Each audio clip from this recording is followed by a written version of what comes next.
15號啦。咁唔好介意，真係放工個樣好攰。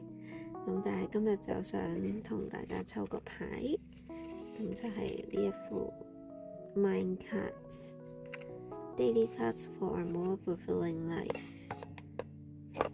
咁呢副牌有分到幾個 category 啦，包括可能係gratitude、self reflection 同埋一啲 rituals 咁樣去有實質行動可以去完成咁樣嘅，幾得意嘅呢副牌，同埋幾實用。咁事不宜遲就抽牌啦。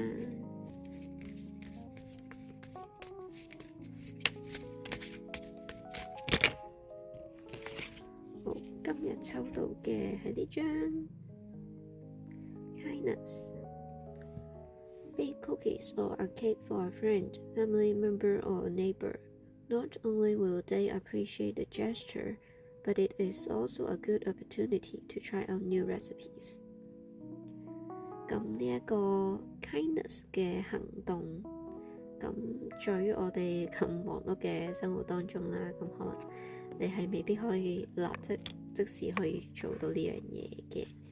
咁但係我覺得呢個係一個少少 sharing， 就係我同我啲朋友咧，當然唔係話可以好常見啦。但我哋有個好得意嘅共識係，都唔係共識嘅，可能係即係大家互相掛念嘅一種舉動啦，一種善意，就係我哋好中意為對方買啲嘢，好中意互相交換一啲嘢。通常我哋一食飯就交換手信，或者我買咗啲乜乜乜俾你咁樣。咁其實呢一啲都係一啲好 warm 嘅舉動啦，你都會好感受到佢哋對你嘅關懷啦咁樣。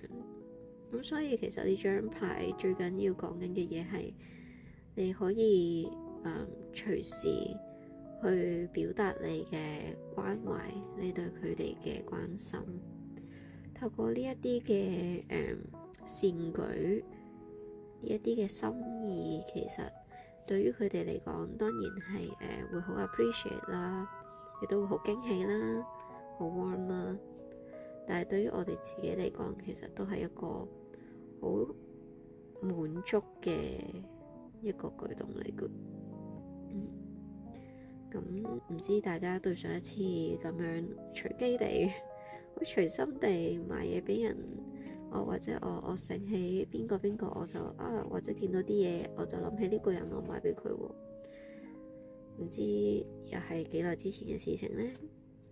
咁希望大家可以有呢一個嘅 reminder， 去利用呢一啲嘅舉動去表達你哋嘅心意。今日就係呢度啦，拜拜。